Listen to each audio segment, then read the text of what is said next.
Hello friends, आप सभी का अपने HDS ट्यूटोरियल पर स्वागत है। तो देखिए, जेकपुर क्लास 9th का अगला वीकली टेस्ट 15 फरवरी 2024 को होने वाला है।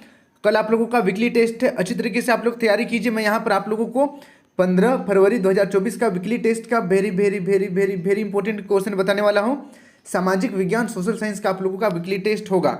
अच्छी तरीके से सभी क्वेश्चनों को आप लोग याद कर लीजिएगा, रट लीजिएगा। पूरा का पूरा क्वेश्चन आपका आराम से 40/40 आ जाएगा, एक नंबर भी नहीं कटेगा, ये मेरी गारंटी है। पूरा वीडियो को अच्छी तरीके से देखकर पूरा का पूरा पर रट जाइएगा और अपने सभी दोस्तों के साथ वीडियो को शेयर कर दीजिएगा ताकि उन्हें भी इस वीडियो का लाभ हो सकेगा। तो चलिए हम लोग क्वेश्चन की ओर बढ़ते हैं। आप लोगों से 10 MCQ और 6 सब्जेक्टिव क्वेश्चन पूछा जाएगा। आप लोगों का फाइनल बोर्ड एग्जाम का भी रूटीन आ चुका है। 1 और 2 मार्च को आप लोगों का फाइनल एग्जाम हो जाएगा, 2 दिन में ही पूरा सब्जेक्ट हो जाएगा। मैंने मॉडल क्वेश्चन 2024 का ऑलरेडी अपलोड कर दिया है, नीचे डिस्क्रिप्शन पर आपको लिंक मिल जाएगा। और साथ में कुछ वायरल क्वेश्चन मैंने आप लोगों के लिए अपलोड किया, उसका भी लिंक आपको नीचे डिस्क्रिप्शन पर मिल जाएगा। और कुछ दिन बाद में आप लोगों के लिए क्लास 9th का very very very very very important question upload कर दूंगा। चैनल को सब्सक्राइब कर लीजिएगा, जिससे आपको काफ़ी मदद मिल सकेगा। आप जब 10th क्लास में जाइएगा तब भी यह चैनल आपके लिए काफ़ी मदद देगा, ठीक है, आपको मदद करेगा मीन्स। चलिए नेक्स्ट हम लोग बढ़ते हैं क्वेश्चन की ओर।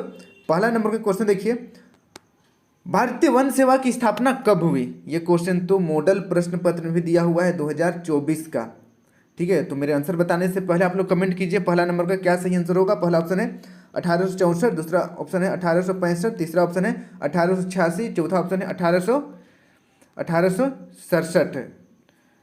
तो इसका सही आंसर हो जाएगा ऑप्शन नंबर पहला, ठीक, ऑप्शन नंबर पहला सही हो जाएगा 1864। इसको याद कर लीजिएगा, मॉडल क्वेश्चन में भी था, वीकली टेस्ट में भी आ गया है, क्या पता फाइनल बोर्ड एग्जाम में भी आ जाए, याद कर लीजिएगा। फिर देखिए नेक्स्ट अगला second number, imperial forest research institute कहाँ स्थित है? कहाँ स्थित है? पहला ऑप्शन है दिल्ली, दूसरा कोलकाता, तीसरा शिमला, चौथा देहरादून। तो इसका सही आंसर हो जाएगा ऑप्शन नंबर दूसरा, देहरादून। इसको भी आप लोग याद कर लीजिएगा, इंपॉर्टेंट क्वेश्चन है। अब बढ़ते हैं नेक्स्ट अगला 3 नंबर की ओर। गद्दी समुदाय किस राज्य से संबंधित है? गद्दी समुदाय किस राज्य से संबंधित है? पहला ऑप्शन देखिए जम्मू कश्मीर, दूसरा हिमाचल प्रदेश, तीसरा नागालैंड, चौथा मणिपुर। तो इसका सही आंसर हो जाएगा ऑप्शन नंबर दूसरा, हिमाचल प्रदेश। गद्दी समुदाय हिमाचल प्रदेश में चरवाहा समूह है, ठीक है, इसको आप लोग याद कर लीजिएगा। फिर देखिए नेक्स्ट अगला 4 नंबर, 2011 की जनसंख्या के अनुसार कौन सा राज्य सबसे अधिक जनसंख्या वाला राज्य है? पहला ऑप्शन है उत्तर प्रदेश, दूसरा ऑप्शन है राजस्थान, तीसरा ऑप्शन है मध्य प्रदेश, चौथा ऑप्शन है झारखंड।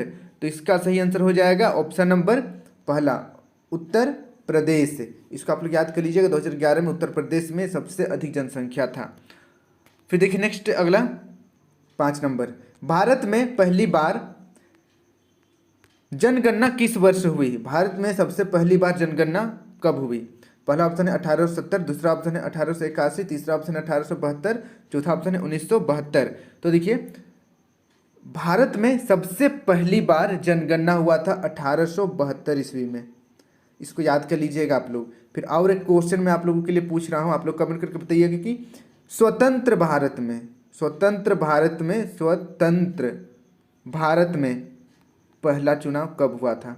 भारत में पहली चुनाव 1872 में, जब अंग्रेज लोग आ चुके थे उस समय।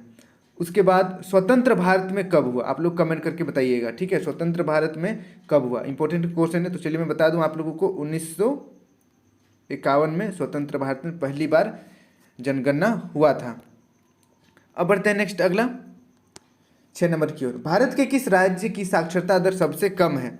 भारत के किस राज्य की साक्षरता दर सबसे कम है? पहला ऑप्शन है पश्चिम बंगाल, दूसरा केरल, तीसरा आंध्र प्रदेश, चौथा बिहार। तो इसका सही आंसर हो जाएगा ऑप्शन नंबर चौथा, बिहार। बिहार में सबसे ज़्यादा अनपढ़ लोग रहते हैं।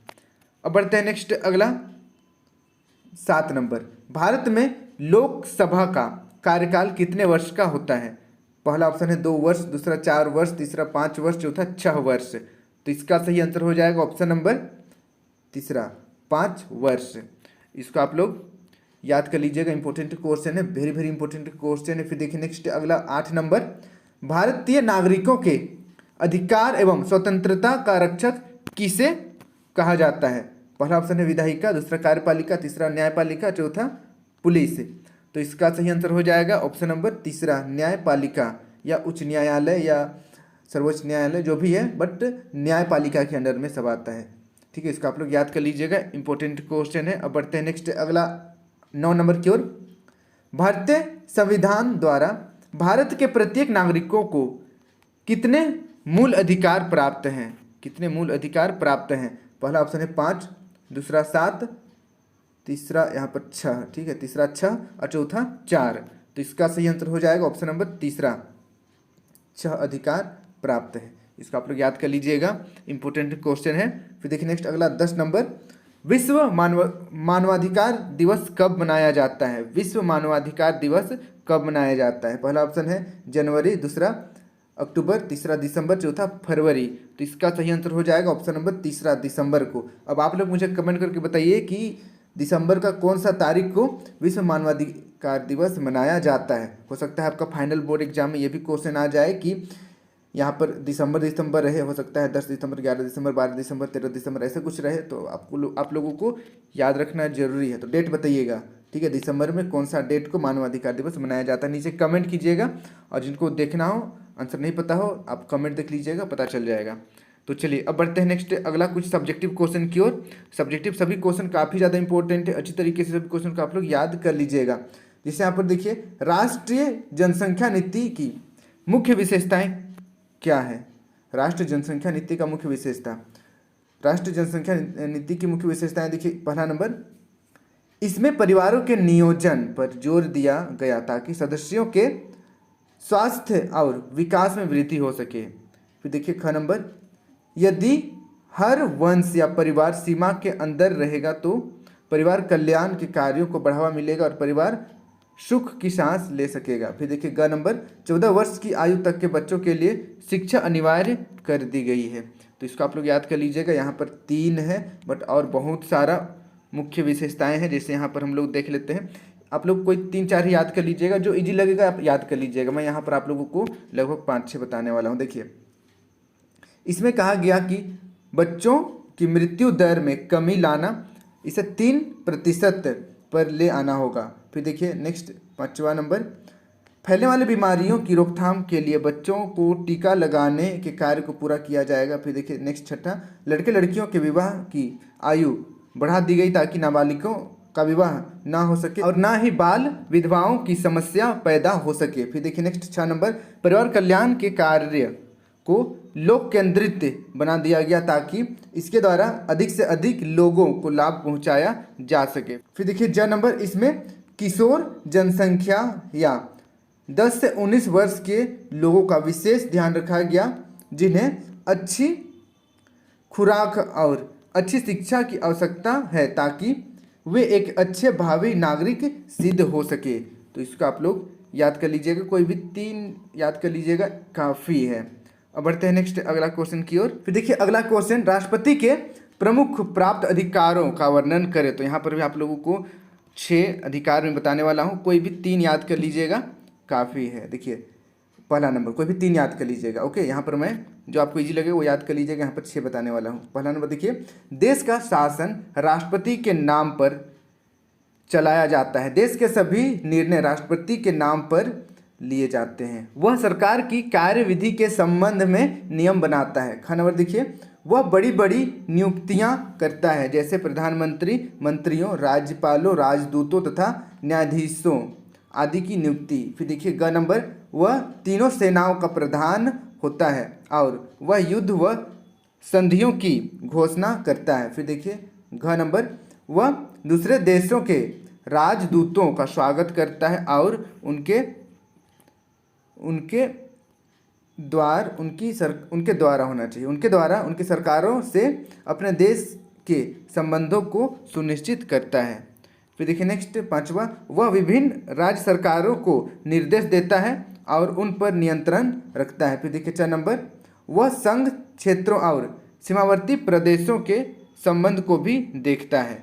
तो तो कोई भी 3 आप लोग याद कर लीजिएगा जो भी आपको ईजी लगेगा। अब बढ़ते हैं नेक्स्ट अगला क्वेश्चन की ओर। देखिए अगला क्वेश्चन है, मसाई समुदाय के चारागाह उससे क्यों छीन गए, कारण बताएं। तो चलिए इसका हम लोग आंसर देखते हैं।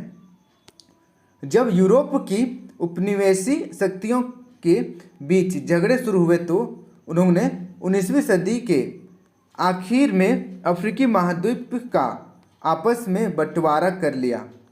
इसके परिणाम स्वरूप 1885 में मसाई का इलाका 2 भागों में बंट गया। अब उपनिवेशी काल के पहले की तुलना में मसाई लोगों का 60% से अधिक हिस्सा उनके हाथ से चला गया।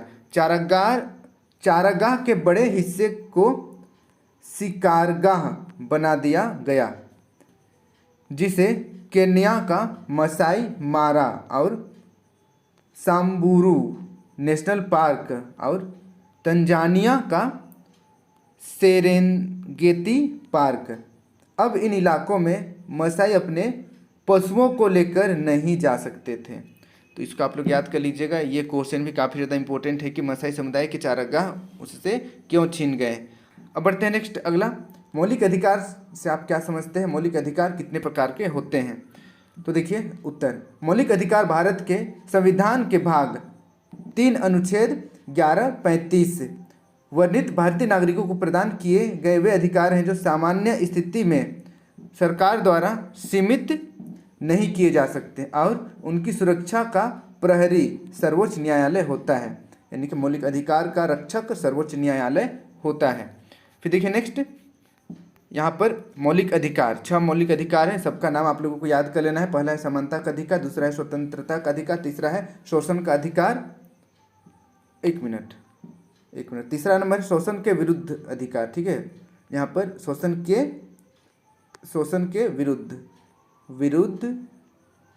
अधिकार, थोड़ा सा टाइपिंग मिस्टेक हो गया है। शोषण का अधिकार किसी को नहीं है, शोषण के विरुद्ध अधिकार। फिर देखिए नेक्स्ट, चौथा नंबर धार्मिक स्वतंत्रता का अधिकार। फिर देखिए सांस्कृतिक एवं शैक्षिक अधिकार।